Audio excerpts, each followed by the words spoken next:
senhoras e senhores, eu pretendo aqui, nesse tempo que disponibilizaram, fazer uma apresentação do Conselho, né, e das nossas ações, do que a gente vem tentando implantar no Estado de Santa Catarina enquanto que órgão máximo consultivo normativo, né, no trânsito de Santa Catarina.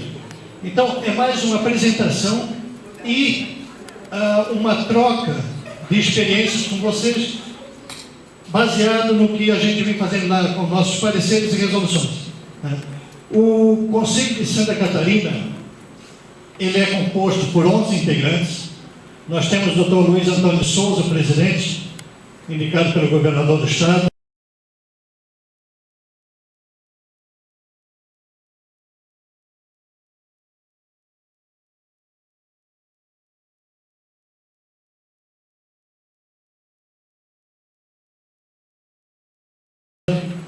Representante da sociedade, doutora Maria Lúcia, se encontra presente também, Maria Lúcia Junqueira de Arantes.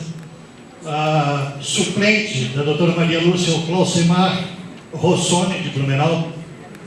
Nós temos representante do ICETRAN, José Leles de Souza, que amanhã também fará sua palestra aqui, conhecido de todos, que tem como suplente o Dagoberto Arns, também está presente.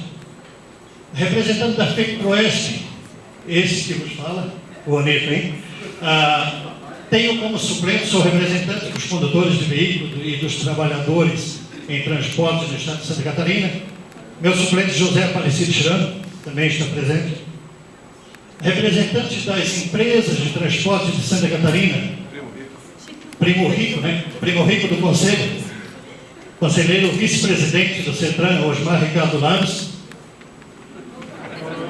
DETRAN de Santa Catarina, representado no Conselho pelo João Marcelo Freitas Apellini, cujo suplente é o Dr. Amaral e Silva, que amanhã também vai nos dar o prazer de fazer sua apresentação aqui. O DEINFRA, no Conselho Estadual, é representado pelo Celso Faria, e o suplente é o André Antônio Atanásio de Oliveira, está presente também. Daqui a pouco ele começa a falar, né? A Polícia Militar do Estado de Santa Catarina, o capitão Braga André Gomes Braga, e tem como suplente o soldado Silvio Odair da Silva. O município de Blumenau é representado no Conselho as 3 cidades: a capital do estado, a de maior número de habitantes, e a segunda de maior número de habitantes, Florianópolis, Blumenau e Joinville.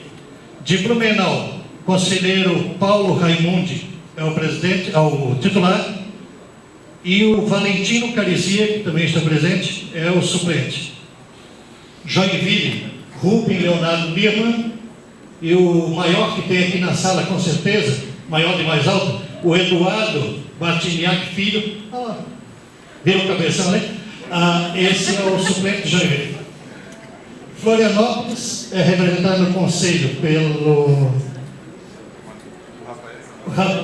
Rafael Zanelato, é o titular, e a doutora Emanuele Excel, que está presente, é a suplente.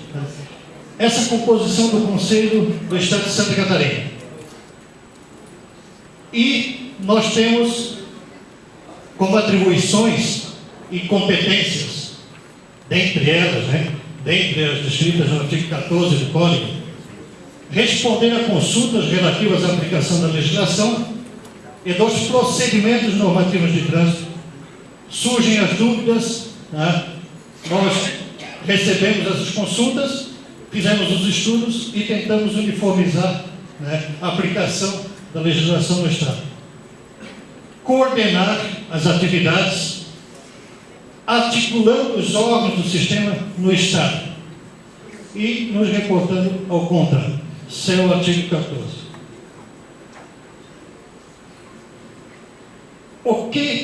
Quais são os órgãos do Sistema Nacional coordenado pelo CETRAN no Estado?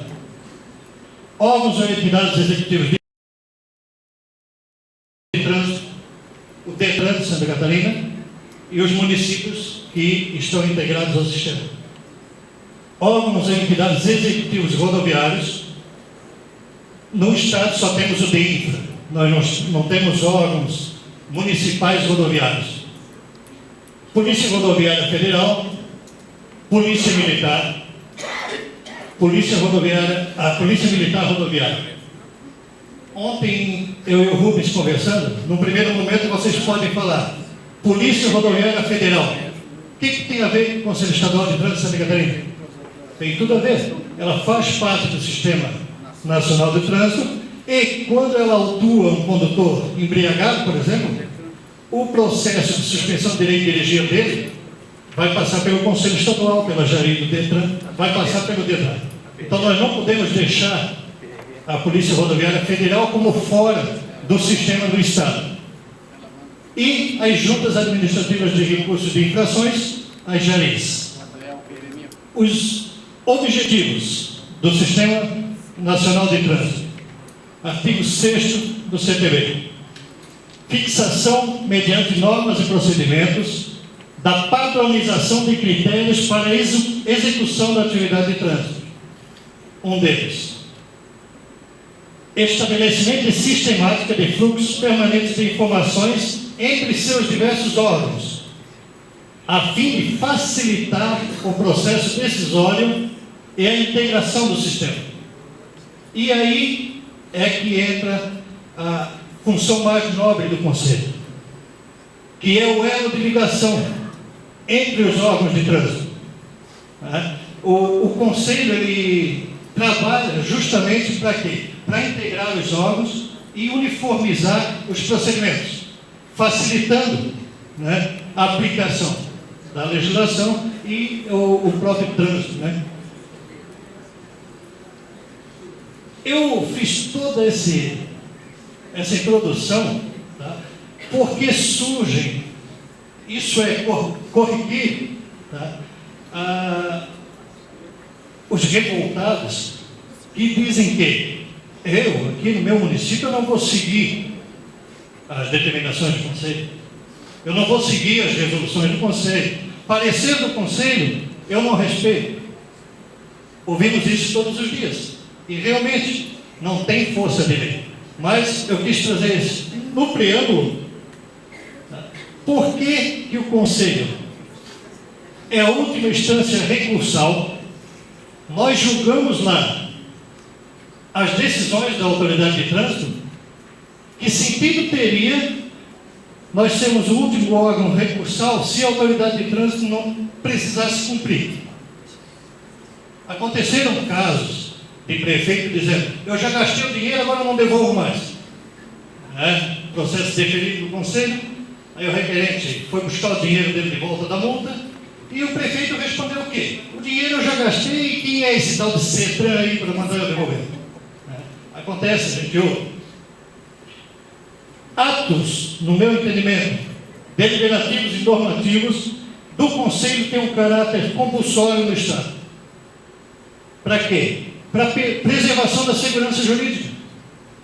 Nós, em Blumenau, temos uma lei, em Florianópolis outra, Joinville outra, Gaspar outra, no Baú outra. Pensaram que eu não ia falar do Baú da minha terra, né? Deus do seu lado. Nós não podemos. Né? Essa uniformização, ela busca justamente isso, que o cidadão tenha garantia de que o cumprimento da lei no Estado será de uma maneira uniforme e correta. Atos contrários, no meu entendimento, assumem status de ilegais e são passivos de anulação. E isso é uma obrigação da Jari, quando julga recurso, da autoridade de trânsito, quando vai analisar a consistência do auto de infração, né? É uma obrigação anular os atos ilegais. Dentre essa normatização, dentre as regulamentações, o Conselho Estadual editou algumas resoluções. A partir do ano de 2000, quando o coronel de Bona Portão assumiu como presidente do Conselho Estadual de Trânsito, houve um resgate do Conselho, no meu entendimento. Os conselheiros começaram a ter mais prazer em trabalhar. Ele resgatou um pouco o conceito. E, primeira coisa, revogaram-se todas as resoluções anteriores e começar dali para cá essa uniformização que nós estamos falando aqui. Revogou todas as anteriores. 002, ela tratava do processo administrativo, foi revogada pela nossa 008. 03, extinção do processo de defesa prévia. À época ainda não tinha a resolução 149, e tinha alguns órgãos de trânsito que insistiam, quando a pessoa ia protocolar o processo a Jari, insistiam que, não, aqui existe defesa prévia, então o processo seu vai ser encaminhado para a autoridade que simplesmente analisava a consistência do auto de infração. À época existia isso. Então foi extinta com a resolução 03/2001. Padronização de notificações, 07, diretrizes para o regimento interno da Jari. Depois veio a própria resolução do Conselho, já foi do CONTRAN, já foi citada aqui, então não convém. E a menina dos olhos do nosso presidente e do próprio Conselho, que foi a resolução 008. Em parceria com os órgãos de trânsito, penso que foi a primeira vez que o Conselho abriu um espaço de tempo para que as autoridades de trânsito pudessem opinar, e recebemos, na época, muitas correspondências, algumas coisas que a gente tinha pensado que na prática funcionaria, fomos convencidos que não funcionaria, regulamentamos no Estado o processo administrativo de trânsito, que hoje é seguido por a maioria das autoridades de trânsito no Estado. E o objetivo dessa resolução 008, oferecer mecanismos aos órgãos e entidades, porque cada autoridade de trânsito aceitava o recurso de uma maneira, instruía o recurso de uma maneira, respondia às Jaris, estado afora, respondia os recursos de uma maneira. E no fim ninguém se entendia. Isso nós buscamos com essa resolução. Oferecer mecanismos aos órgãos para que eles padronizassem e assegurar aos administrados a garantia ao devido processo legal. Falamos na 008 da notificação. E aqui, hoje ainda, nós temos dificuldade para a aplicação desse parágrafo primeiro. Somente será considerado notificado da autuação, sendo o auto de infração de trânsito, ali é o seguinte: considerar-se-á notificado da autuação o infrator quando for abordado. Ele sendo abordado, para se considerar a notificado da autuação, tem que constar o prazo de término para recurso, para a interpretação do recurso de defesa da autuação. Por quê? É uma garantia da própria resolução 149, que da notificação da autuação tem que constar o prazo para a impetração do recurso da autuação.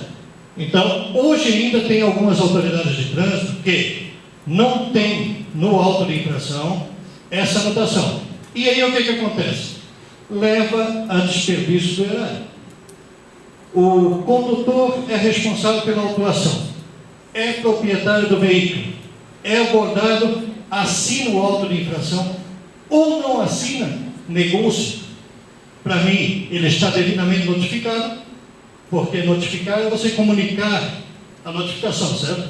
Se o agente abordou, disse para ele, você foi autuado, lavrou o auto, ele assinar ou não assinar, a fé pública do agente para mim. Nesse momento, súplica, eu notifiquei o fulano. O que acontece hoje? Quem não tem a anotação no auto de infração, emite uma nova notificação. Já foi notificado, nós perdemos tempo. Quando poderia contar o prazo de 15 dias a partir da autuação, até o CIAS que emitir essa notificação da autuação, leva uns dias. Vai para a residência do proprietário, às vezes não é notificado, devolve, publica em edital, atrasa a aplicação da legislação de trânsito. Um procedimento simples de mais de informática do que na realidade, de autuação. Do recurso, Dr. Rubens já colocou que às vezes a gente recebe processo lá na última instância administrativa sem o básico da documentação. E o básico da documentação muitas vezes é o próprio auto de infração, né? Embriaguez, sem o certificado de aferição. A primeira coisa que qualquer pessoa que vai recorrer da embriaguez é dizer que o equipamento estava estragado. Fotossensor, lombada eletrônica. A primeira coisa é dizer, eu passei a 40 e lá estava escrito 60. Como a junta vai provar? Como a pessoa vai saber que não, você que estava assim? Com a apresentação da documentação necessária. Certo? E isso é uma obrigação do órgão julgador solicitar e uma obrigação da autoridade de trânsito disponibilizar, sempre que solicitado pela parte interessada ou pelos órgãos julgadores. Outra coisa que tem acontecido muito nas juntas de recursos, não é o caso do Conselho, é agora com esse sistema nacional aí de notificação, veículo de São Paulo é notificado, antes os paulistas vinham para cá, doutor, fazia o bicho e não acontecia nada e saiu rindo, né? Hoje eles estão recebendo a notificação. A notificação da autuação tem um prazo para indicação do condutor e para a defesa, para o protocolo da defesa. Aqui no estado é o mesmo, embora aqui penso que não teria necessidade. O mesmo prazo.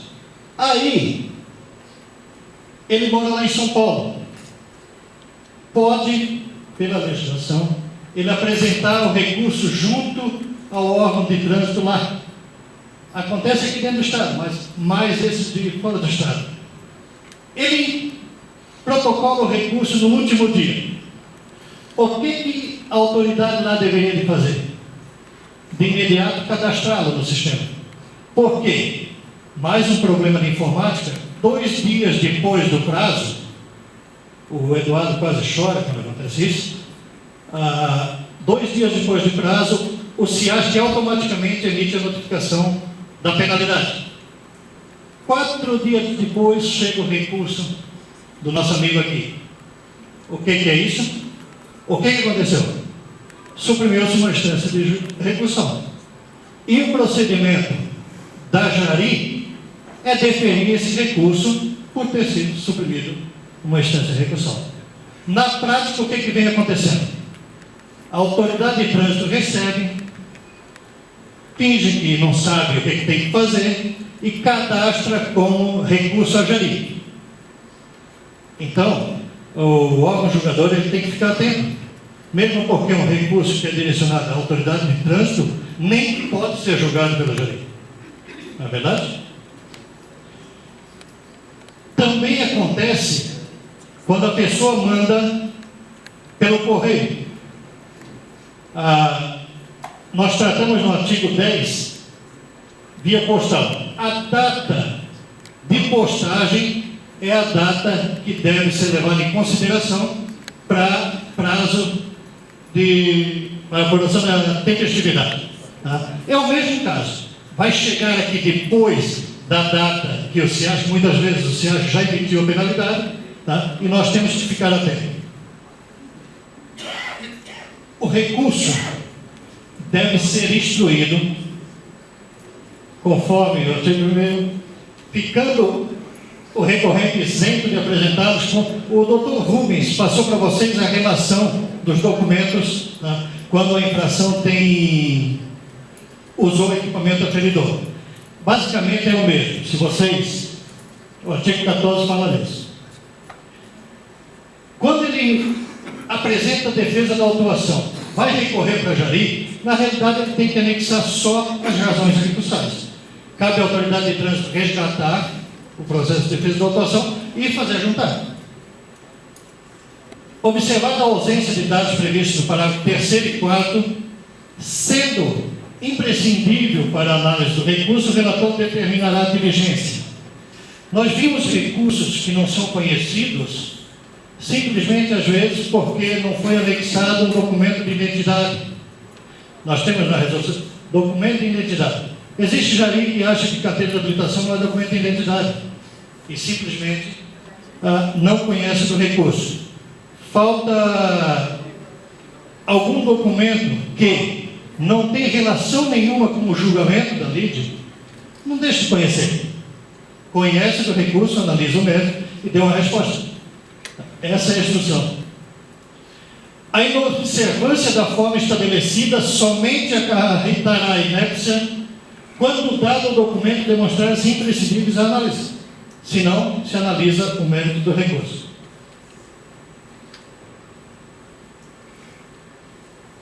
Aconteceu um caso comigo, diz o Silvio, que é porque a pessoa já olhou para mim e disse que não ia receber, que eu não aparento ser um bom elemento, diz o conselheiro Silvio. Mas eu fui autuado numa cidade totalmente estranha por deixar de licenciar o veículo no prazo de 30 dias, de registrar. Transferência, 30 dias. É claro que não era o veículo. O veículo é registrado em Blumenau, estava em dia, certo? Pedi uma auto infração, me forneceram, constatei que era uma motocicleta, o veículo. O que eu fiz? Fui protocolar a defesa da autuação, por quê? Por economia, o delegado que aplicou a penalidade, ele teria que confrontar o documento do meu veículo, a notificação, o auto de infração. E, quando eu fui protocolar, o menino de trânsito dessa cidade disse: não, você tem que anexar a carteira de identidade. Eu digo: não, moço, não preciso anexar, porque para o delegado analisar, não vai ter problema nenhum na falta da carteira de identidade. Tinha carteira de identidade. Ele disse: não, mas eu não recebo, porque tem uma portaria do Detran que diz que tem que ter isso. Pegou os documentos, entrou para o interior da delegacia e voltou com o carimbo do delegado. Devolva-se ao requerente para que junte a documentação solicitada. O que é isso a não ser uma intimidação com o cidadão? Carimbou lá foi para intimidar, em vez de instruir corretamente. Então, quem vai receber, a instrução é essa, vai receber o recurso, não cabe a ele dizer que eu não vou receber porque está faltando documento. O que ele tem que fazer? Me instruir. Senhor Vimar, está faltando esse documento, isso aí pode ser que faça falta na hora de julgar. E você junte, né? Mas vai protocolar para mim não perder o prazo. Isso seria o normal. Às vezes, eu falando dessa maneira, vocês podem pensar: puxa, mas tudo é errado nesse estado. Não, são questões pontuais, que já melhorou 80% do que era, né? Então, é vedada a recusa imotivada do recebimento do recurso ou de documento. Se eu quiser ir lá e protocolar mais umas razões de recurso, ele vai receber. Não, mas tem que anexar toda a documentação. Não, deve receber. A autoridade remeterá o recurso ao órgão julgador devidamente instruído. Se chega no CETRAN sem o auto de infração, é sinal que a autoridade botou a documentação do requerente e as razões de recursos numa pasta e encaminhou a jari. Tem diversos documentos que devem ser anexados pelo artigo 16. A autoridade tem a obrigação de juntá-los.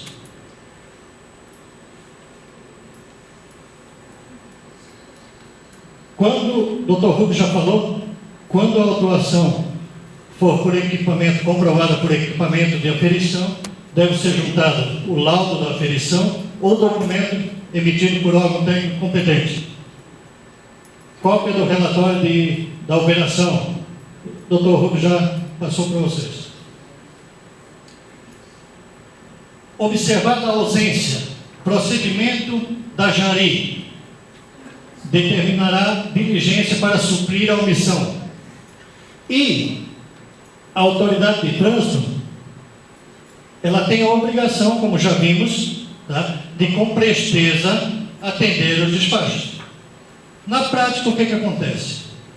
E aí é muito particular de cada julgador. eu despacho, tenho prazo para que eles atendam o despacho. Se não atender, a nossa resolução 008 é muito clara, tá? Defere o recurso por falta de instrução. Ah, mas não dá para fazer assim na minha cidade, senão a autoridade de trânsito me manda embora. Jari não é subordinada de autoridade de trânsito. E nem a autoridade de trânsito fica refém da Jari. Deve ser um trabalho conjunto, falou com muita propriedade o doutor Júlio. O trabalho de todos nós, ele tem um só objetivo, né? Um trânsito seguro. Todos, desde o agente de trânsito, que é o TUA, até o CETRAN, o órgão máximo julgador dos processos administrativos, nosso objetivo é um só. Então o trabalho tem que ser conjunto. Nesta 008, para finalizar a 008, penso que dos avanços que nós tivemos no Estado de Santa Catarina foi o Instituto da Revisão, que o doutor Júlio deu um arrepio, porque não existe na legislação, né, doutor? É criação nossa, por quê? Todo mundo é passivo de erro, nós somos passíveis de erro. E, às vezes, foi colocado aqui, quando o órgão julgador vai analisar o recurso, ele não tem acesso a toda a documentação. E muitas vezes a resposta do órgão julgador é que faz com que o administrado busque, tá, esse documento. Então, pedido de revisão. Reconhecimento da autoridade de trânsito responsável de erro ou irregularidades capazes de anular a autuação, né? Anular ou justificar a inocência do acusado. Então a autoridade o administrado pode pedir a revisão. Falsidade de documento em que tenha se fundamentado a decisão que se pretende rever. É o caso da juntada de uma fotografia, por exemplo, por um recorrente, de uma rua qualquer, onde ele demonstra que não tem a sinalização. E o órgão julgador acatou aquilo. A autoridade vai lá e prova com croquis de sinalização, com relatórios de implantação da sinalização, com fotografias, onde demonstra a existência de sinalização. O documento era falso, é passivo de revisão. Superveniência de documento com eficácia sobre a prova e desconsideração pelo julgador de provas que já constavam nos autos. Fundamentação da decisão, já foi falado aqui pelos dois palestrantes anteriores, então não preciso repetir, né? Mas toda decisão e todo ato administrativo deve ser motivado, deve ter a fundamentação. Passamos à resolução 10 do Conselho, que também ela é de 2005, e até hoje existe uma resistência por parte das autoridades de trânsito, por parte dos órgãos julgadores, em acatá-lo. E nada mais tem nessa resolução de que a informação de que a autoridade de trânsito deve fundamentar as suas decisões. Princípio constitucional. Nas hipóteses em que o Código prevê a aplicação da penalidade de advertência, a autoridade de trânsito deve justificar o motivo pelo qual deixou de fazê-lo. Para mim fica mais fácil ler e falar sobre isso, porque eu não sou jurista, né? Não sou causídico, eu vivo dizendo, né, Dote? O senhor que é causídico, às vezes não me entende, mas eu aprendo com os causídicos. E todo mundo me diz que você começa a aplicar uma pena pela mais branda. E eu digo que foi o Dr. Rubens, em 1999, que inventou o termo conversão da penalidade de multa e advertência, porque não existe em lugar nenhum escrito, a não ser alguns doutrinadores. O Código não fala em converter a penalidade de multa em advertência. O Código fala no artigo 256: para cada infração será aplicada as seguintes penalidades. Primeira, advertência por escrito. Segundo, multa. Esse foi o nosso entendimento. Então, para a autoridade impor a penalidade de multa, quando No artigo 267 diz que, pelo prontuário, ele tem condições de ser agraciado, vamos dizer assim, com a penalidade de advertência, pode aplicar a multa, desde que fundamente. Pelo passado do condutor de veículo, ele somente não tinha outra infração nos últimos 12 meses, mas tinha 37 anteriores. Fundamente, justifique. Só. E, por uma dificuldade do sistema, existe a resistência das autoridades de trânsito no Estado. E qual é a dificuldade do sistema?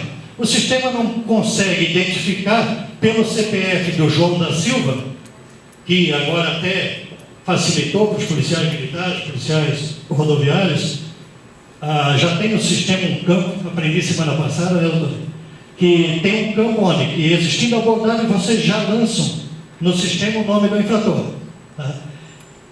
O nosso sistema não consegue identificar o CPF do infrator, buscar no prontuário e fazer só. Eu não penso ser tão difícil. Não penso. Então, se não dá para o sistema fazer, que se faça manual. Se a autoridade não faz manual porque ela nem vê o auto de infração ou a notificação da penalidade, ela nem sabe que o João da Silva foi autuado, porque é tudo, e isso é previsto na legislação, pode ser usada, meios tecnológicos, para aplicar a penalidade.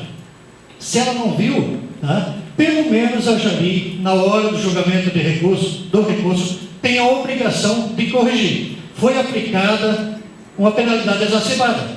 Quando se aplica uma penalidade exacerbada, e nós, como órgãos julgadores, nós não temos competência para dizer não aplique outra penalidade, e isso a resolução do CETRAN, que se encontra revogada, a 003 falava, a Jari não pode aplicar ou determinar que a autoridade aplique a penalidade de advertência. E não pode porque não tem competência. O doutor Júlio demonstrou as competências da Jari, dentre elas não tem aplicação de penalidade. Então, se foi aplicada uma penalidade exacerbada, o órgão julgador tem a obrigação de cancelar a penalidade exacerbada. Aí, no Estado, existem autoridades de trânsito que mudaram o código. O 218.1, ele diz que é uma infração média você transitar em velocidade superior em até 20%. Mas tem iluminado que diz o seguinte, quando é excesso de velocidade, eu acho que é grave e não é média. Mudou o código? Pelo menos eu entendo que tenha mudado. Então, é uma justificativa para a não imposição da penalidade de advertência. A mudança de código por parte da autoridade de trânsito não é. Se o código, artigo 218, nossos representantes disseram que é uma infração média, quem somos nós, para mudar a legislação por conta própria e dizer que é grave, então eu não vou aplicar. Então, a Jari, quando julgar os recursos, tem que tomar muito cuidado com isso.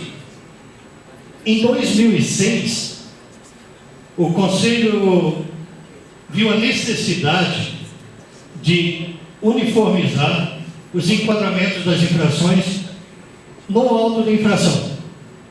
E a portaria, a época 001/98, ela dizia que a autoridade de trânsito poderia criar outros dígitos, além daqueles 4, que tinha 3 números e um dígito, que tinha lá, dizia que poderia se criar. Então, a resolução 11/2006, nada mais fizemos do que isso. Dividimos, por exemplo, conduzir veículo utilizando-se de fones nos ouvidos ou aparelho celular. Nós dividimos em 2 códigos. E isso, agora em 2007, a portaria do Denatran 59/2007 trouxe esses códigos divididos. Então, vagas especiais para deficientes físicos. Nossa resolução 12/2007 tratou desse assunto. O conselheiro Rafael Zanelato, lá em Florianópolis, eles têm um programa muito bom de mobilidade e para vagas para deficientes. Criamos o cartão de identificação do deficiente no âmbito do Estado de Santa Catarina. Em 2008, o CONTRAN, através da Resolução 304, regulamentou o estacionamento para deficientes. As resoluções são essas. Nós temos depois, até hoje, 82 pareceres publicados. Nossos pareceres são estudos dos conselheiros, onde se chega num consenso, ou então por maioria, quando ele é posto em votação, tá? E sempre aborda temas que dificultam a aplicação da legislação ou então de fiscalização. Tá? Eu gostaria de passar assim rapidamente por alguns deles. 06/2004. A pergunta era: tem necessidade de constar no auto de infração o número do equipamento aferidor do bafômetro quando há recusa do condutor? A resposta foi que, aí a gente fez um estudo, chegamos àquele entendimento de que o bafômetro não era direcionado ao condutor. O bafômetro era uma garantia para o cidadão. Então, a obrigatoriedade de usar o bafômetro era do agente de trânsito e não do condutor do veículo se submeter ao teste. Invertemos. Nada mais é do que a nova lei fez agora. Nada mais é do que a nova lei do ano passado, né? Mandato do membro de órgão colegiado. Nos perguntaram se o mandato dos membros da Jari poderiam, se os membros da Jari poderiam ser trocados antes do término do mandato. Acontece muito quando troca o governo municipal. Né? E o entendimento é de que, para o membro da Jari ter a isenção necessária para julgar, né, o mandato dele é por tempo certo. Tem um mandato de 2 anos, não vai ser o presidente da federação que me indicou que vai dizer: governador, o senhor indique outro. Porque quando eu sou nomeado, eu sou indicado pela entidade ou pelo órgão, a partir do momento que eu sou nomeado pelo governador, eu não represento mais essa entidade. Eu estou lá para prestar um trabalho, eu sou um servidor público. Eu estou lá para prestar um trabalho para a sociedade. Então, para manter essa isenção, senão era o que o doutor Júlio falou na palestra. Eu estou lá, todos os meus motoristas, ninguém bebe, ninguém avança sinal, ninguém. Nós representamos os condutores do Estado de Santa Catarina. O Lages, nenhuma empresa anda com excesso de peso. E assim por diante. Não é essa a nossa função. Nossa função, a partir do momento que somos nomeados, é trabalhar em prol da sociedade. Nós passamos a ser um servidor público. Efeitos suspensivos no recurso administrativo. Basicamente, nós entendemos que a lei diz assim: poderá ser concedido efeito suspensivo caso o recurso não seja julgado no prazo de 30 dias. Nós entendemos que, para a administração pública, o deverá significa, o poderá significa deverá. E foi isso também que nós entendemos no artigo 267, onde diz: poderá ser imposta a penalidade de advertência. Para nós, isso a justiça tem decidido, isso a doutrina é pacífica, de que para a administração pública, quando diz a lei deverá, ela poderá, ela é obrigada, ela tem o sentido de deverá. Notificação como marca inicial do processo administrativo. Nos perguntaram se a notificação sendo expedida, o código diz: a notificação deverá ser expedida no prazo de 30 dias. Perguntaram-nos: a notificação expedida, eu começo a contar o prazo para o recurso? Não. A notificação do apenado, ou do futuro apenado, é uma marca inicial para o início da contagem, a partir do momento que ele é notificado. O 15, assinatura e notificação de infração. É o caso de abordagem que eu já comentei no outro parecer. Se o agente aborda, tem validade como notificação da autuação? Tem validade sim, desde que contenha no auto de infração o prazo para a impetração de recurso. Aí o parecer 16 foi o que, na realidade, o marco inicial para que a gente chegasse à conclusão da resolução 10, fala da advertência. Livre circulação de veículos de emergência, parecer 22, 2005. À época a gente já falava muito sobre isso. Nós soubemos que quando a Polícia Militar, Corpo de Bombeiro, recebe uma chamada, vocês não sabem o que vão encontrar. Vocês só vão saber se poderiam ter ido a 30 por hora, a hora que vão chegar lá. Né? E existiam entendimentos, ainda existem, de que das prerrogativas do artigo 29 ali, não está contemplado o excesso de velocidade. Então, pode avançar sinal, pode avançar cruzamento direto, só que se excedeu a velocidade... Você já imaginou, nós lá em Blumenau, o Corpo de Bombeiro é chamado lá na Itopava, tem uns 30 fotossensores, né? Cada um para a 50 por hora, vai levar um ano, né? Para chegar lá. Então, nós temos entendimento de que, desde que devidamente comprovada a situação de emergência, tá?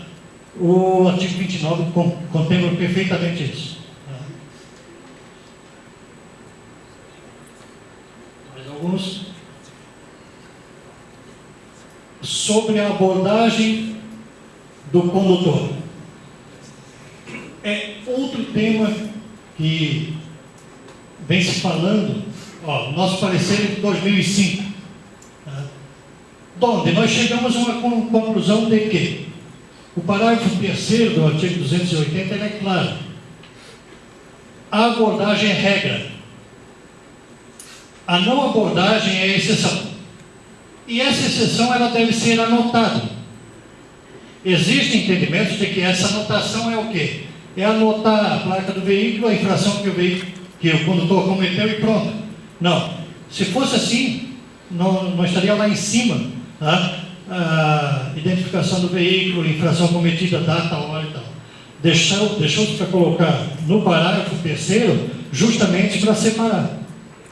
Para dizer que essa anotação é o motivo da falta de abordagem. Tinha autoridade de trânsito que fez até carimbo.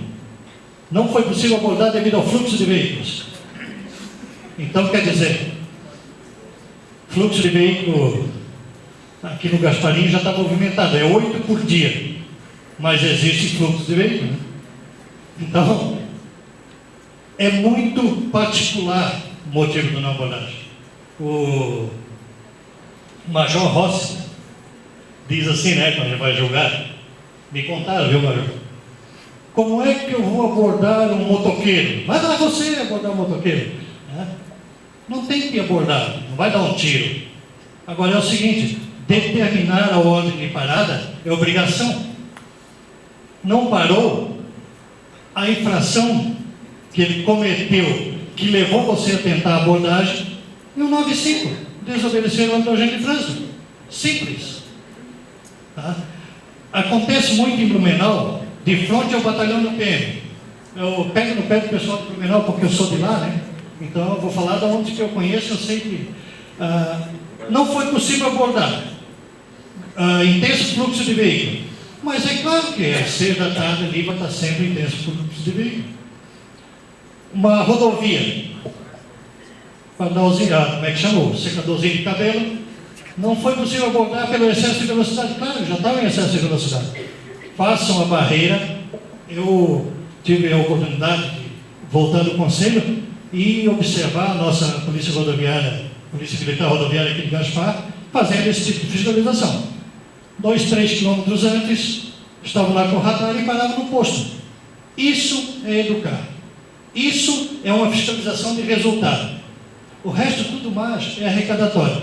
E aí vem igual diz o amigo Luciano, o iluminado do vereador, e diz que existe a indústria da multa, que nada, o Rubens fala que não existe a indústria da multa sem a matéria-prima, que é a infração, né? Então isso é tudo. E padronizam a velocidade em 50 por hora em tudo quanto é lugar. Tipo tem Blumenau. Mas é por essas pequenas coisas que eles se fundamentam. A polícia está fazendo a fiscalização e não aborda ninguém, querem só arrecadar. Nós soubemos, nós que trabalhamos o trânsito, que não é, isso são exceções. Isso são exceções, né, que a gente vem tentando corrigir, né, dentro da nossa função. Tipificação da conduta descrita no artigo 233. É outro calo no nosso sapato. 233 é o veículo, não registrar o veículo no prazo de 30 dias. O que acontece? Nós temos o entendimento de que a infração, o auto de infração deve ser lavrado quando a autoridade de trânsito toma conhecimento da infração. E quando que acontece isso nesse caso de multa de balcão? Quando a pessoa vai lá e protocola os documentos para fazer a transferência. Dizer que não teve tempo o responsável pelo setor e 2 meses depois foi lavrar o auto de infração, pegou os processos lá, quando muitas vezes o novo proprietário já buscou esses documentos, recebeu, está transitando, recebe uma grata surpresa em casa, a notificação. Tá? É caso de inconsistência do auto de infração, passivo de anulação. Só que é o seguinte, aí os despachantes, para tentar livrar os clientes dessa autuação, o que eles faziam? Iam lá no último dia do prazo, faltava algum documento, eles protocolavam. E esse parecer, ele é claro que é o último protocolo válido. Então é o seguinte, ele tem que chegar lá com todos os documentos, porque o prazo de 30 dias é justamente para que ele providencie esses documentos. Tá? Então, esse golpe não dá certo. Outras, pessoal de DITRAN, nós vimos muito a Polícia Militar indo lavrar esses autos em algumas cidades, a Guarda Municipal em outras cidades, mas tem uma portaria do DETRAN que delegou competência aos responsáveis pelas DITRANs e CIRETRANs lavrar esse auto de infração, tá? Nomeando eles como agente da autoridade de trânsito, nesses casos. Né? Prescrição de multas, parecer 44 do novo presidente, a prescrição da multa de trânsito é para 5 anos. Aplicação de multas no estacionamento rotatório de Xanxerê. Eu estive lendo o livro do Dr. Júnior e fala justamente sobre isso, e é totalmente o inverso do nosso entendimento, o entendimento que o Camilo tem. Nós entendemos aqui no Estado que o município ele pode legislar quanto ao estacionamento de veículos, certo? Se a lei municipal concede 5 dias, um exemplo falando de Blumenau de novo, para que ele regularize a situação, o nosso entendimento é de que consumou-se a infração no final do 5º dia. Antes disso, ele estacionou irregularmente, não pôs o cartão, mas a infração não está consumada. Tá? A partir do momento que o administrado não regularizou a situação, no 5º dia se lava o auto. Certo? Autuações, a rabeta cortada diminuiu, né? Tinha muito, então foi objeto do parecer. A rabeta é aquele paralaminha que tem na moto, né? Traseiro que eles tiram para empinar, né? Isso é a PM que fala isso. Aquilo, no entendimento do Conselho, não é uma alteração de característica, porque não é um equipamento obrigatório, não está contemplado na resolução. Infrações flagradas por câmaras, que é um equipamento que não é aferido. A PM hoje controla, a maioria das grandes cidades são controladas por câmara. Se parecer, nós chegamos ao entendimento de que pode ser usadas as imagens da câmara para lavrar auto de infração, desde que a lavratura do auto de infração seja feita, a comprovação da infração seja feita por aquele agente que estava monitorando a câmera. Ele viu a infração. É ele que tem que comprovar a infração. A infração será comprovada por a autoridade de trânsito ou por agente da autoridade de trânsito. Então, se ele está controlando a câmera, viu a infração, claro, existe a necessidade de abordar. Isso quem vai fazer é uma viatura que está nas redondezas que vai ser chamada. Essa é a tua pergunta, né? Vai ter a necessidade de abordar. O DOT vai abordar o veículo, vai lavrar o auto de infração e, no campo de observação, ele vai dizer: infração flagrada pelo soldado matrícula tal. Ponto. Tem validade? Tem validade. Desde que haja abordagem. Esse é o parecer. Consistência do auto de infração que contenha mais de uma infração. Tem a gente que assinala 12 quadradinhos daquele, escreve 3 ali naquele campo para escrever, e mais uns 2 assim que ele não autua, mas escreve conduta infratora no campo de observação. Não é tanto assim, estou exagerando, é claro, mas o nosso entendimento é de que pode, não invalida o auto de infração o fato de constarem dele 2 ou 3 autuações, desde que não sejam infrações contraditórias, né? Estacionar em local proibido, desobedecer o ordem de parada do agente, não vai dar certo, não é verdade? Então, pode, não é o ideal. O ideal é a lavratura de um auto para cada infração cometida. Mais um sobre a advertência. Cada vez que eles nos provocam, nós exaremos novo parecer sobre a advertência. Já fazem 2 anos que nenhuma autoridade de trânsito fundamentou nada que consiga justificar uma revisão desses pareceres com relação à advertência. Eu não ia deixar de falar nisso. Irretroatividade da lei 11.334, a lei da velocidade.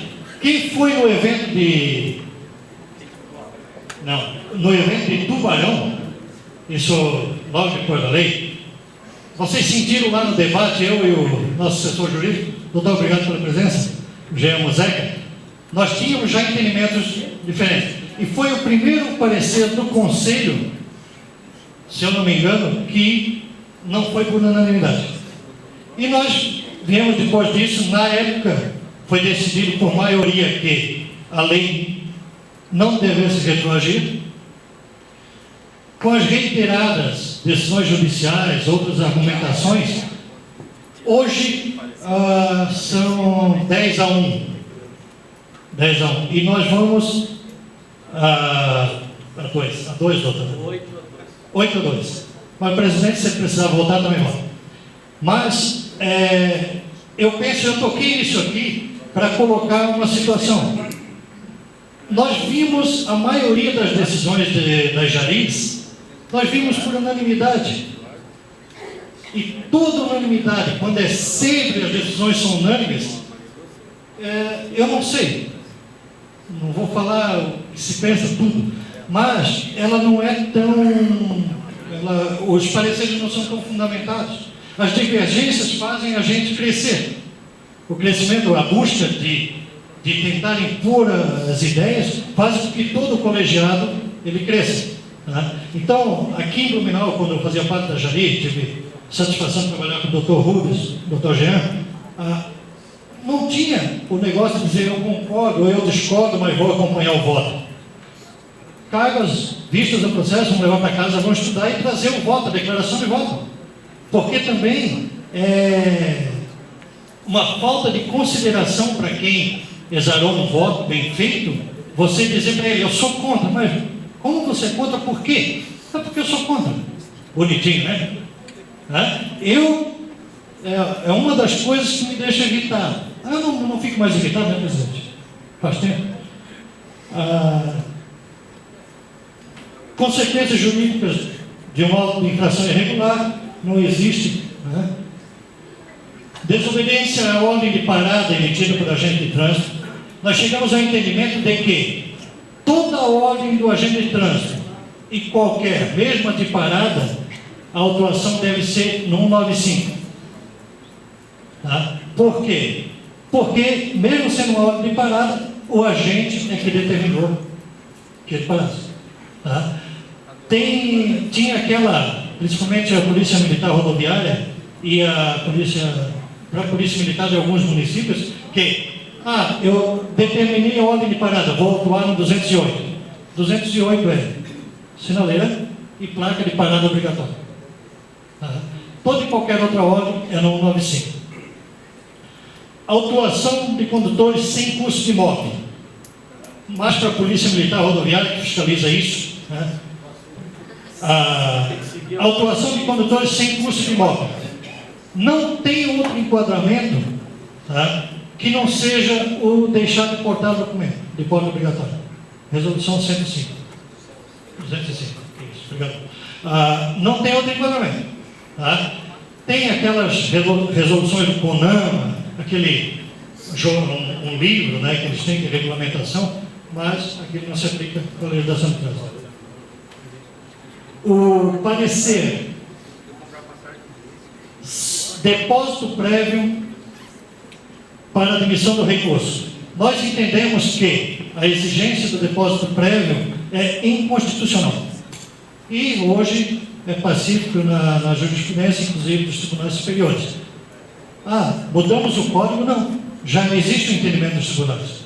Então, nós, no Conselho Estadual de Trânsito de Santa Catarina, nós respondemos às argumentações, né, e deixávamos de conhecer pela falta de pagamento. Hoje, nós fundamentamos e indeferimos. Tá? Nós não deixamos de conhecer um recurso pela falta de pagamento.